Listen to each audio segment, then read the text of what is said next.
Media మిత్రులందరికీ good evening.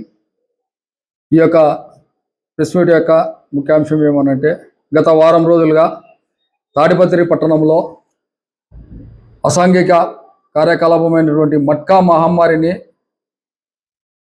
సంపూర్తిగా పట్టణం నుంచి పారదోలడానికి జిల్లా ఎస్పీ గౌరవనీయులు శ్రీ జగదీష్ ఐపీఎస్ గారి ఆదేశాల మేరకు, అదేవిధంగా సబ్ డివిజనల్ పోలీస్ అధికారి అయినటువంటి శ్రీ రోహిత్ కుమార్ చౌదరి ఐపీఎస్ గారి యొక్క ఆదేశాల మేరకు పట్టణంలోని ఎక్కడెక్కడైతే మట్కా జరుగుతుందో ఆ యొక్క స్థావరాలపై పోలీస్ సిబ్బందితో దాడులు చేసి అరెస్ట్ చేసి వారిపైన కేసులు నమోదు చేయడం జరిగింది. అందులో భాగంగానే ఈ వారం రోజులుగా దాదాపుగా 40-50 మంది మట్కా బీటర్లపై కేసులు నమోదు చేసి వారి దగ్గర నుంచి పెద్ద మొత్తంలో నగదు సీజ్ చేసుకొని వారిపైన కేసులు నమోదు చేసి వారిని కోర్టుకు పంపించడం జరిగింది. ఈ సందర్భంగా ప్రజలకు విజ్ఞప్తి చేయడం ఏమనంటే, ఒకే ఒక ధ్యేయం, తాడిపత్రి పట్టణ పోలీస్ అసాంఘిక కార్యకలాపాలను సంపూర్తిగా పారద్రోలడం. దీనికి పట్టణ ప్రజలందరూ సహకరించవలసిందిగా కోరుచున్నాము. ముఖ్యంగా ఎవరైనా మట్కా కార్యక్రమం నిర్వహించే వాళ్ళు ఏదైనా రాజకీయ పార్టీ పేరు ఉపయోగించినా, మాకు వాళ్ళు తెలుసు వీళ్ళు తెలుసు అని ఏమైనా ఇన్ఫ్లుయెన్స్ ప్రయత్నించినా కంపల్సరిగా ఎటువంటి వారినైనా వదిలిపెట్టేది లేదు. వారిపైన రౌడీ షీట్లు నమోదు చేయడం, గ్రామ బహిష్కరణ చేయడం జరుగుతుంది.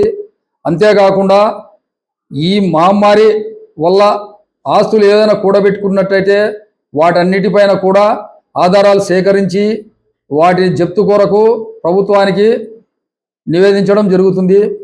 అంతేకాకుండా ముఖ్యంగా పట్టణ ప్రజలైనటువంటి శ్రామికులు, చిన్న చిన్న కూలీ వాళ్ళు, మధ్యతరగతి వాళ్ళు ఎవరైతే ఏదో అకస్మాత్తుగా ఈ యొక్క ఆట ఆడడం వల్ల సంపాదించవచ్చని చెప్పని వారి శ్రమని కోల్పోతున్నారు. వీళ్ళకి ఇచ్చి ఎక్కడ కూడా మాకు తెలిసినంత వరకు ఎవరు కూడా దాని నుంచి కామన్ పబ్లిక్ సంపాదించుకున్నటువంటి దాఖలాలు లేవు. కాబట్టి పోలీస్ శాఖ తరఫున వారి విజ్ఞప్తి చేయడం ఏమంటే, దయచేసి మట్కాను వదిలివేయండి.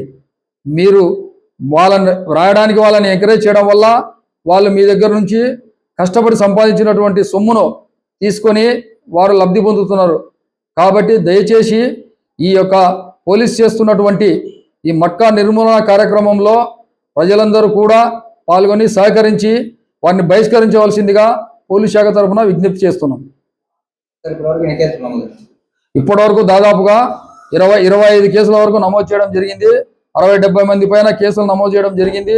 పెద్ద మొత్తంలో కూడా వారి దగ్గర నుంచి నగదును స్వాధీనం చేసుకోవడం జరిగింది. ఈరోజు కూడా పెద్ద మొత్తంలో మట్కా బీటర్లపై కేసు నమోదు చేయడం జరిగింది.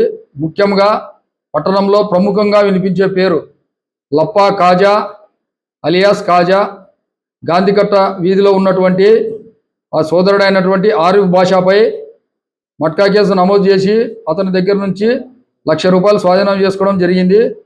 అంతేకాకుండా వారి కుటుంబ సభ్యులైనటువంటి తల్లిదండ్రులపైన, ఎవరైతే వాళ్ళ ఇంట్లో మట్కా తీసుకుంటారో వాళ్ళందరి పేర్లపైన కూడా కేసు నమోదు చేసి రిజిస్టర్ చేయడం జరిగింది. అందులో భాగంగానే ఒకరు అరెస్ట్ చేయడం జరిగింది, ఆరిఫ్ బాషాని. మిగతా 4 పరారీలో ఉన్నారు.